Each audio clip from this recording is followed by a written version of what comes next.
রামপুরহাট বিধানসভার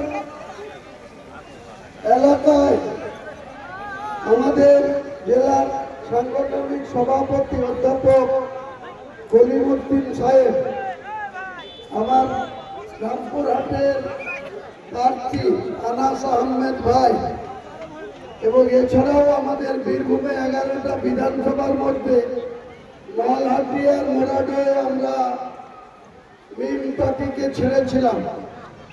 বাকি দুটো প্রার্থী আমাদের 9টা কেন্দ্রে প্রার্থী আছে, ঠিক আছে, 9টা কেন্দ্রে প্রার্থী আছে আমাদের দলে। আমি আজকে এই বীরভূমের মাটিতে, লাল মাটিতে দাঁড়িয়ে বলছি, আপনাদের এখানে দীর্ঘদিন ধরে আপনাদের ভোট নিয়ে যে আশিস বন্দ্যোপাধ্যায় আপনাদের প্রতিনিধিত্ব করেছে, কি কাজ করেছে, কি উন্নয়ন করেছে, আপনাদের নিয়ে কি তার চিন্তা ভাবনা, আজকের এই জামায়াত থেকেই তার প্রমাণ। একটা শাসক দলের বিগত বিধানসভার 17তম বিধানসভার ডেপুটি স্পিকার 16 থেকে 21-এ তিনি রাজ্যের মন্ত্রিসভার সদস্য।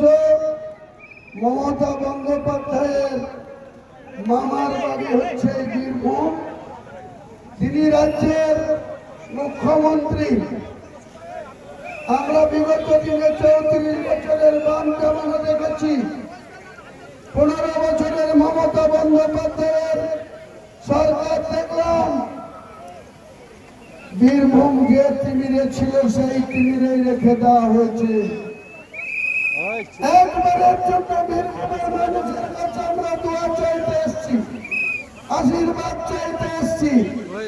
2026-এ এই বীরভূম থেকে আনাস আহমেদ সহ, কলিমুদ্দিন সাহেব সহ আমাদের যে 9টা প্রার্থী আছে, হাসান কেন্দ্রে আমাদের অ্যাডভোকেট জামাল আছে, সকলে বোলপুর কেন্দ্রে আছে। আমরা দুটো আমাদের জোট সঙ্গী মিলকে আমরা তাদের চাহিদা মতো লালহাটি এবং মুরাদাই বিধানসভাটা ছেড়েছি। গতকালকে এআই করে একটা ভিডিও প্রকাশ করেছে বাংলার মুখ্যমন্ত্রীর। বর্তমানে 2025 সালের 4 ডিসেম্বর আমাকে বাংলার একজন মুসলমান নেতা, যে নিজে বাপ মুসলমান মা হিন্দু, ফিয়াদ হাকিম, তাকে দিয়ে শুধু মসজিদ করার অপরাধে আমাকে দল থেকে সাসপেন্ড করেছিল। আমাদের মুসলমানের ভাষায় যেটাকে আমরা বলতে পারি শহীদ করেছিল আমাকে। মমতা বন্দ্যোপাধ্যায় বাংলার মুখ্যমন্ত্রী হিসাবে কখনো পুরী থেকে জগন্নাথ মন্দিরকে নিয়ে এসে সরকারি কোষাগার থেকে 262 কোটি টাকা খরচ করে দীঘায় তিনি জগন্নাথ ধাম তৈরি করলেন। কখনো তিনি রাজারহাট নিউ টাউনে মুসলমানদের জমি একবার করে হিডকোর মাধ্যমে সেখানে দুর্গায়ন মন্দিরের শিলান্যাস করছে। কখনো তিনি শিলিগুড়িতে মহাকাল মন্দিরের, যেখানে স্টেডিয়াম করার কথা ছিল, সেখানে তিনি মহাকাল মন্দিরের শিলান্যাস করছেন।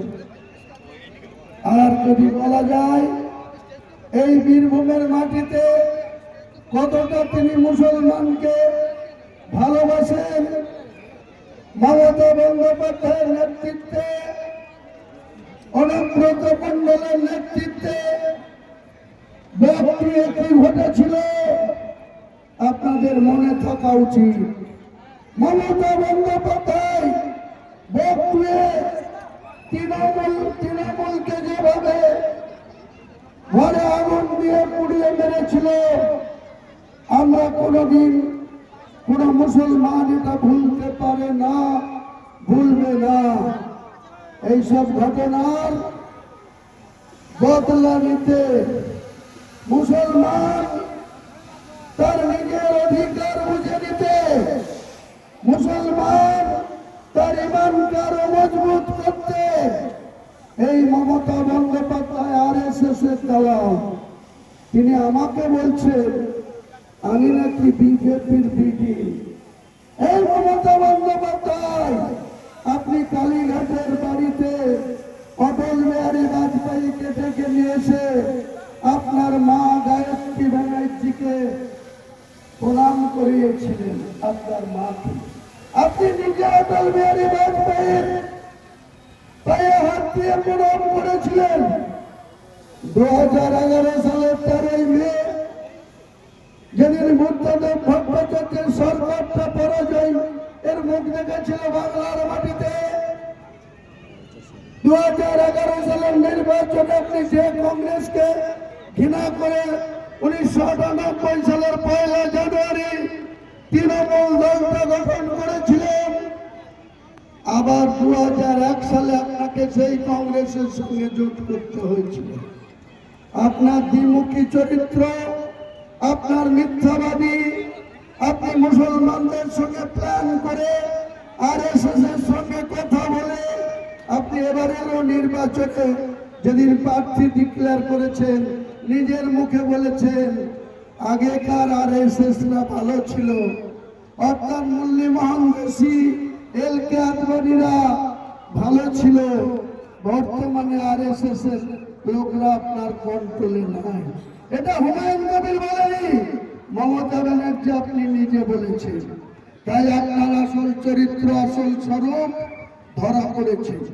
যখন এক হুমায়ুন কবিরকে সাসপেন্ড করার পর 4 ডিসেম্বর 2025 শুধু বাবরি মসজিদ করার জন্য আপনার প্রিয় ভাই ফিয়াদ হাকিমকে দিয়ে মুর্শিদাবাদের আর 2 জন মুসলিম বিধায়ক নিয়ামত শেখ, হরিয়ারপাড়া, আকরুজ্জামান, রঘুনাথ রাও, বিদ্যুৎ দপ্তরের প্রতিমন্ত্রী, তাদেরকে দিয়ে যেভাবে আপনি বক্রিয়ে মুসলিমকে দিয়ে মুসলিমকে পুড়িয়ে মেরেছিলেন, সেইভাবে আপনি আপনার স্বার্থ সিদ্ধির জন্য মসজিদ করতে দেব না বলে 4 ডিসেম্বর ববি হাকিম কি বলেছিল ভাই? বলছে রেজিনগরে বাড়ি, সেখানে বেলডাঙ্গায় বাবরি মসজিদ করবে। আর এই মমতা বন্দ্যোপাধ্যায় আগের যিনি গভর্নর ছিলেন, সেই গভর্নরের সঙ্গে যুক্তি করে 6 তারিখ শনিবার ছিল, আমি যখন 6 তারিখ শনিবারে বাবরি মসজিদের ভিত্তি স্থাপন করবো দৃঢ় প্রতিজ্ঞ, তখন এই মমতা ব্যানার্জি ওই গভর্নরের সাথে যোগ সাজস করে হোম অ্যারেস্ট করে আমাকে আটকাবার চেষ্টা করেছিল। একজন মুসলমানকে দিয়ে কেস করে বাবরি মসজিদের ভিত্তি স্থাপন আটকাবার চেষ্টা করেছিল। যে কেস করেছিল আবু সেলিম, তার নাম, দক্ষিণ 24 পরগনার জয়নগরে বাড়ি। সে কেস করলো, কেস করার পর হিয়ারিং এর ডেট পড়েছিল 8 তারিখ, 8 ডিসেম্বর সোমবার। এই মমতা ব্যানার্জির অ্যাডভোকেট জেনারেল কিশোর দত্ত স্পেশাল ক্ষমতা প্রয়োগ করে, এরা জানে সব হাইকোর্টের উকিলরা, ইনার আব্বা আলী আফজল